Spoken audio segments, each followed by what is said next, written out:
Kaya nga pala mga kaibigan, kung nais nyo mag-donate sa ating channel, ay hinihikayat kita na sumali sa ating membership club na kung saan mabe-benefit ka sa mga private chats, badges, gayon din makakatanggap ka ng ating free ebook na Steps to Christ.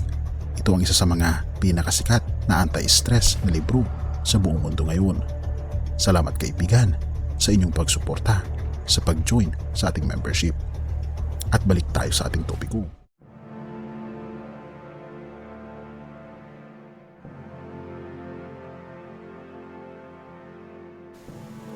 Mga taga-Efeso 6 verse 12. Sapagkat ang ating pagkikibaka ay hindi laban sa laman at dugo, kundi laban sa mga pamumunuan, laban sa mga kapangyarihan, laban sa mga namamahala ng katilimang ito sa sanlibutan, laban sa mga ukol sa espiritu ng kasamaan sa mga dakong kaitaasan.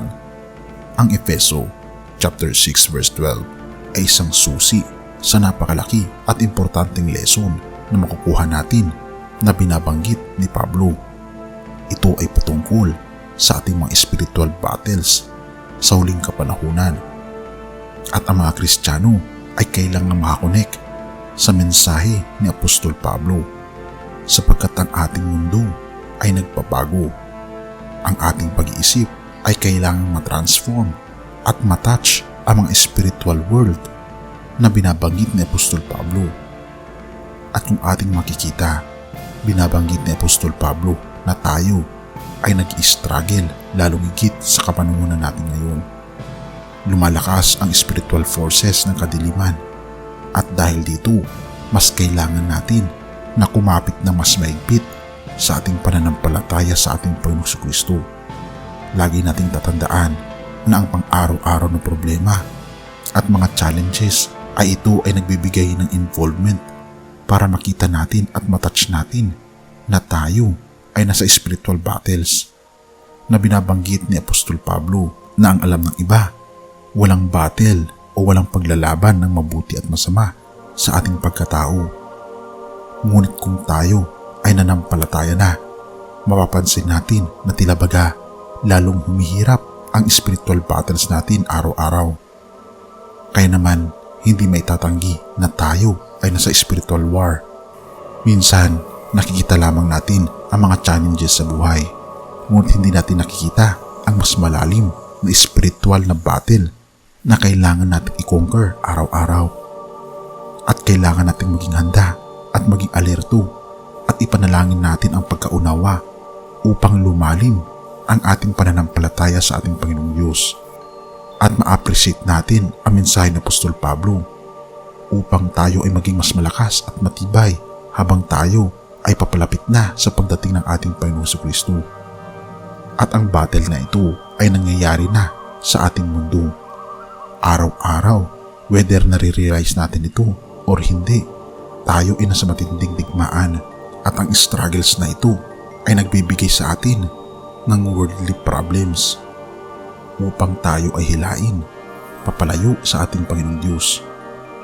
Ngunit binabanggit ni Apostol Pablo na kailangan nating maghanda at ang paghandang ito ay pagkapit sa ating pananampalataya sa ating Panginoong Diyos sapagkat ang ating mundo ay lalong umiigting ang labanan ni Satanas laban sa ating Panginoong Jesucristo. Ang ating mundo ay nabalot na ng kadiliman at ang kadilimang ito ay bumabalot sa pagkatao ng bawat individual sa buong mundo. Marcos 3 verse 24. Kung ang mga mamamayan ng isang kaharian ay nagkakahati-hati at nag-aaway-away, babagsak ang kahariang iyon. Ganon din ang mangyayari sa isang tahanang ang nakatira ay nag-aaway-away. Ang pinakapunto dito mga kaibigan, hahatiin ni Satanas ang lahat ng pamilya sa buong mundo sa pamagitan ng hidwaan at pagkakaaway-away. Ang mga tampuhan na kinagigiliwan ni Satanas ay ito ay lagi niyang ipapaigting sa bawat relasyon sa buong pamilya o iglesia sa buong mundo. Kaya naman kailangan nating makipag-deal sa ating spiritual battles araw-araw. Katulad na lamang ng isang babae na kung saan hindi siya makatulog dahil siya ay naniniwala sa mga masasamang mga espiritu. Sa oras na alas 10 ng gabi hanggang alas 5 ng madaling araw, ang babaeng ito ay takot na takot sapagkat nakakita siya ng mga anino at biglang nawawala. Na kung ating mapapansin, ang mga demonyo mga kaibigan ay mas malakas pag tayo ay nag-iisa at sila ay umiikot sa ating tahanan. Hindi lamang yan, sila ay nagbibigay ng katatakutan sa ating pagkatao. Napaniwalaan natin sila at bigyan ng respeto na ito ay binabanggit ng mga albularyo at ang mga tao na naniniwala patungkol sa pagbibigay respeto sa masamang mga espiritu. Ngunit hindi ganito mga kaibigan ang pakikipaglaban natin sa espiritu. Ang pakikipaglaban natin ay ang ating pagpapasakop sa ating Panginoong Kristo. Kaya naman, minsan ay dinalaw ang babaeng ito ng isang pastor at siya ay pinanalangin at isinuko niya ang kanyang buhay sa ating Panginoong Hesus sa pamagitan ng bautismo. At mula noon ay hindi na siya binalikan ng mga anino na dumadalaw sa kanya tuwing gabi sa kanyang tahanan. Kaibigan, napakaraming mga demonyo sa iba't ibang dako ng mundo at kailangan natin ang buong baluti ng ating Panginoong Diyos na nababanggit ng Ephesians 6 verse 10 to 18. Ang baluti ng ating Panginoong Diyos ay isuot natin sapagkat tayo ay araw-araw na sa spiritual battle. Ang belt of truth, ang breastplate ng righteousness, ang shoes of the gospel of peace, ang shield of faith, helmet of salvation, ang sword of the spirit, ay kailangan nating lahat itong isuot upang sa ganun ay hindi tayo madadaig ng kaaway o ng demonyo. At habang ito ay nasa atin, patatagin natin ang ating pananampalataya sa ating Panginoong Diyos sa pamagitan ng pag-aaral ng kanyang banal na salita araw-araw at laging pananalangin sa ating Panginoong Kristo. Ipasakop natin ang lahat ng ating kahinaan sa ating Panginoong Diyos at tayo ay palalakasin niya. Purihin ang ating Panginoong Diyos at salamat kaibigan sa iyong panonood. Tayong manalangin. Ama naming banal, makapangyarihan naming Diyos, kami po'y lubos na nagpapasalamat sa inyo.